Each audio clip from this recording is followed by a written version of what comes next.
Hello students, welcome to the IT instructor and computer academy YouTube channel. Okay, तो ये हमारा POT का unit number 10 है। इसमें हम इम्पोर्टेंट 10 एमसीक्यूज करेंगे, आपको करवाएंगे।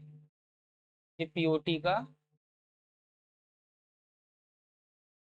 यूनिट 10 है। इसके पहले हमने यूनिट 9 तक सारे वीडियोस कवर कर लिए हैं। सारे यूनिट हमने ट्रेनिंग मेथडोलॉजी के कवर करवा दिए हैं।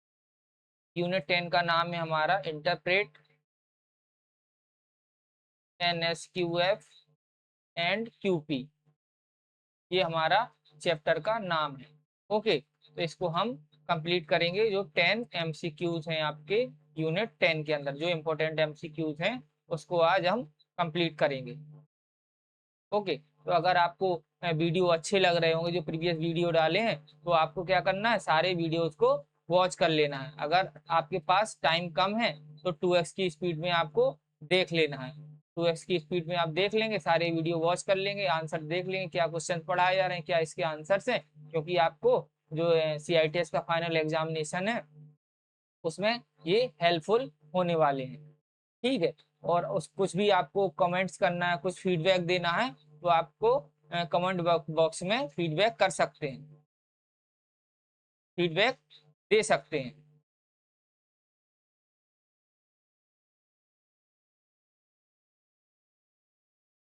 ओके, तो चलिए शुरू करते हैं। क्वेश्चन नंबर 1 से देखेंगे और सारे क्वेश्चन 10 तक करते चलेंगे हम। ओके,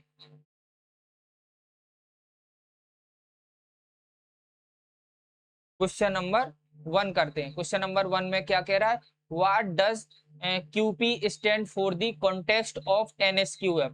एनएसक्यूएफ के संदर्भ में क्यूपी का क्या मतलब है, आपको बताना है। एनएसक्यूएफ के संदर्भ में क्यूपी का मतलब क्या है।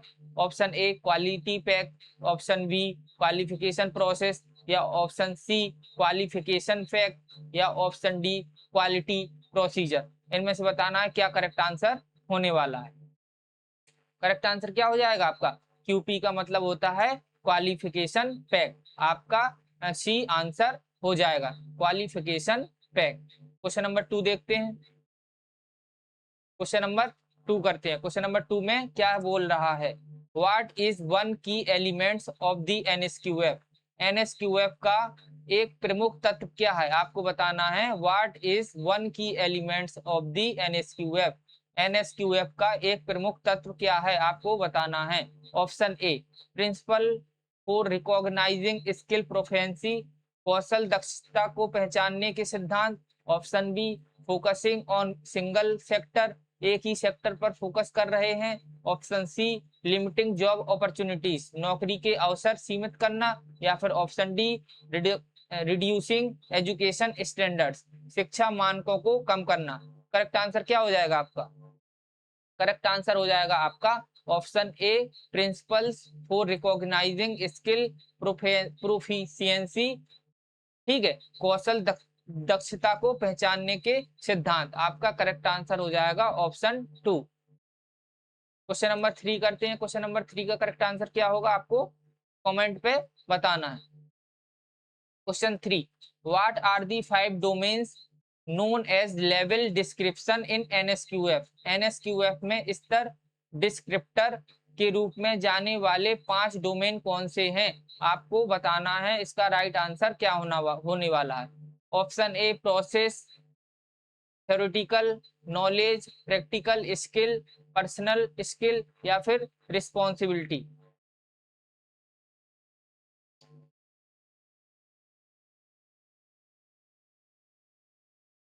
ओके, तो हमारा ये क्वेश्चन पूछ रहा था, what are the 5 domains non known as level description in NSQF. NSQF में स्तर डिस्क्रिप्टर के रूप में जाने वाले 5 डोमेन कौन से होते हैं। ये आपको 4 ऑप्शन दिए गए हैं। 4 ऑप्शंस में आपको करेक्ट आंसर बताना है, इसका आंसर क्या होगा। तो आपका करेक्ट आंसर हो जाएगा ऑप्शन बी। इसमें प्रोसेस होता है, प्रोफेशनल नॉलेज रहती है, प्रोफेशनल स्किल होता है, कोर स्किल और रिस्पॉन्सिबिलिटी। प्रति प्रक्रिया, व्यवसायिक ज्ञान, व्यवसायिक कौशल, मूल कौशल और जिम्मेदारी। आपका करेक्ट आंसर हो जाएगा process, professional knowledge, professional skill, core skill, responsibility. Option B आपका करेक्ट हो जाएगा क्वेश्चन नंबर 3 का। क्वेश्चन नंबर 4 करते हैं। Question number 4, how does NSQF describe the responsibility aspect? NSQF जिम्मेदारी के पहलू का वर्णन कैसे करता है? आपको बताना है NSQF जिम्मेदारी के पहलू का वर्णन कैसे करता है। Option A, it reduces accountability, इससे जवाबदेही कम हो जाती है। Option B, it limits job roles, यह नौकरी की भूमिकाओं को सीमित करता है। या option C, it focuses only on individual skills, यह केवल व्यक्तिगत कौशल पर ध्यान केंद्रित करता है। या option D, it determines the nature of working relationships and level of responsibility, यह कार्य संबंधों की प्रकृति और जिम्मेदारी के स्तर को निर्धारित करता है। तो आपको करेक्ट आंसर बताना है, इनमें से क्या हो जाएगा। करेक्ट आंसर हो जाएगा आपका option number D. Option number D, it determines the nature of working relationships and level of responsibility, यह कार्य संबंधों की प्रकृति और जिम्मेदारी के स्तर को निर्धारित करता है, आपका जो NSQF होता है। Correct answer option D. Question number 5, question number 5 का आंसर क्या होगा आपको बताना है। What is the role of learning outcomes in the NSQF framework? NSQF ढांचे में सीखने के परिणामों की क्या भूमिका है, आपको बताना है। Option A, to reduce training opportunities, प्रशिक्षण के अवसरों को कम करना। टू लिमिट वोकेशनल एजुकेशन, व्यवसायिक शिक्षा को सीमित करना। या फिर C, to describe the knowledge, skills and attitude learner must possesses, एक शिक्षार्थी के पास आवश्यक ज्ञान, कौशल और दृष्टिकोण का वर्णन करना। या फिर option D, to focus only on theoretical knowledge, केवल सैद्धांतिक ज्ञान पर ध्यान केंद्रित करना। ऑप्शन क्या हो जाएगा करेक्ट आंसर? करेक्ट आंसर आपका होगा option C, to describe the knowledge, skills and attitude of learner must possesses, एक शिक्षार्थी के पास आवश्यक ज्ञान, कौशल, दृष्टिकोण का वर्णन करना, आपका करेक्ट आंसर हो जाएगा क्वेश्चन नंबर 5 का। क्वेश्चन नंबर 6 करते हैं। Question number 6, what is the role of sector skill councils SSC in NSQF? NSQF में सेक्टर स्किल काउंसिल SSC की क्या भूमिका है, आपको बताना है। करेक्ट आंसर क्या होगा? Option A, to create new vocational jobs, नई व्यावसायिक नौकरियां पैदा करना। Option B, to reduce training standards, प्रशिक्षण मानकों को कम करना। या फिर option C, to provide funding for education, शिक्षा के लिए धन उपलब्ध कराना। या option D, to lay down the NOS and QP for the job roles, नौकरी की भूमिकाओं के लिए NOS और QP निर्धारित करना। करेक्ट आंसर क्या हो जाएगा आपको बताना है। क्वेश्चन नंबर सी का आपका करेक्ट आंसर होगा D, to lay down the NOS and QP for job roles, नौकरी की भूमिकाओं के लिए नॉस और QP निर्धारित करना, क्वालिफिकेशन पैक निर्धारित करना, आपका डी आंसर हो जाएगा। क्वेश्चन नंबर 7 देखते हैं। What is one of the outcomes based approaches of NSQF? NSQF के परिणाम आधारित दृष्टिकोणों में से एक क्या है, आपको बताना है। ऑप्शंस हैं, to describe levels in terms of competency levels that need to be achieve, योग्यता स्तरों के संदर्भ में उन स्तरों का वर्णन करना जिन्हें हासिल करने की आवश्यकता है। या फिर option B, to reduce education standards, शिक्षा के स्तर को कम करना। या फिर option C, to increase funding बढ़ाने के लिए। या फिर option D, to limit the job roles, नौकरी की भूमिकाओं को सीमित करना। तो करेक्ट आंसर हो जाएगा आपका 7 का option number A, to describe levels in terms of competency levels that need to be achieved, योग्यता स्तरों के संदर्भ में उन स्तरों का वर्णन करना जिन्हें हासिल करने की आवश्यकता है। तो करेक्ट आंसर हो जाएगा 7 का ऑप्शन नंबर ए।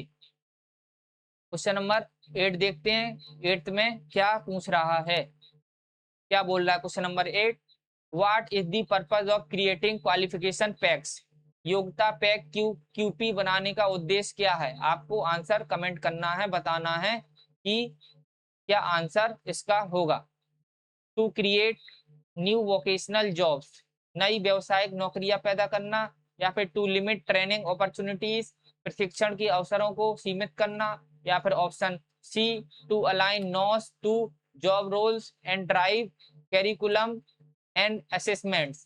एनओएस को नौकरी की भूमिकाओं के साथ संरेखित करना और पाठ्यक्रम और मूल्यांकन के आगे बढ़ाना, या option D to increase funding for education, शिक्षा के लिए वित्त पोषण बढ़ाना। तो आपको बताना इसका करेक्ट आंसर क्या होगा। करेक्ट आंसर हो जाएगा क्वेश्चन नंबर 8 का option C to align NOS to job roles and drive curriculum and assessments. NOS को नौकरी की भूमिकाओं के साथ रेखांकित करना और पाठ्यक्रम और मूल्यांकन को आगे बढ़ाना आपका करेक्ट आंसर हो जाएगा क्वेश्चन नंबर 8 का। क्वेश्चन नंबर 9 करते हैं। Question number 9, what is the depth of knowledge in the context of NSQF. NSQF के संदर्भ में ज्ञान की गहराई क्या है? आपको बताना है ज्ञान की गहराई क्या है एनएसक्यूएफ के संदर्भ में। हाई और लो, उच्च और या निम्न, ब्रॉड और लिमिटेड, व्यापक या सीमित। ऑप्शन सी जनरल और स्पेशलाइज्ड, सामान्य या विशिष्ट। ऑप्शन डी प्रैक्टिकल और थ्योरेटिकल, व्यवहारिक या सैद्धांतिक। आपको करेक्ट आंसर बताना है, इसका आंसर क्या होगा। करेक्ट आंसर होगा आपका जनरल और स्पेशलाइज्ड, सामान्य या विशिष्ट। आपका करेक्ट आंसर हो जाएगा क्वेश्चन नंबर 9 का। लास्ट क्वेश्चन देखते हैं। लास्ट क्वेश्चन में क्या कह रहा है। Question number 10, what is the purpose of the national occupational standards NOS. राष्ट्रीय व्यवसायिक मानकों एनओएस का उद्देश्य क्या है? आपको बताना है एनओएस का उद्देश्य क्या है। Option A to provide theoretical knowledge, सैद्धांतिक ज्ञान प्रदान करना। Option B to create job opportunities, रोजगार के अवसर प्रदान करना। या option C to specify the standards of performance in the workplace, कार्यस्थल में प्रदर्शन के मानक को निर्दिष्ट करना। या फिर option D to increase student numbers, छात्रों की संख्या बढ़ाना। तो करेक्ट आंसर आपका हो जाएगा option C to specify the standard of performance in the workplace, कार्यस्थल में प्रदर्शन के मानकों को निर्दिष्ट करना। आपका करेक्ट आंसर हो जाएगा क्वेश्चन नंबर 10 का ऑप्शन नंबर सी। ओके, तो हमने यूनिट 10 पीओटी और ट्रेनिंग मेथोडोलॉजी में यूनिट 10 कर लिया है, जिसका नाम था interpret NSQF and qualification pack. ठीक है, इसमें 10 इंपॉर्टेंट क्वेश्चंस किए हैं। इसके बाद हम यूनिट नंबर 11 करेंगे। ठीक है, तो यहाँ पे आप कमेंट करेंगे कि इसकी पीडीएफ कहाँ पे मिलेगी। तो आपको पीडीएफ के लिए हमारा टेलीग्राम चैनल ज्वाइन करना है। टेलीग्राम चैनल ज्वाइन करना है DIT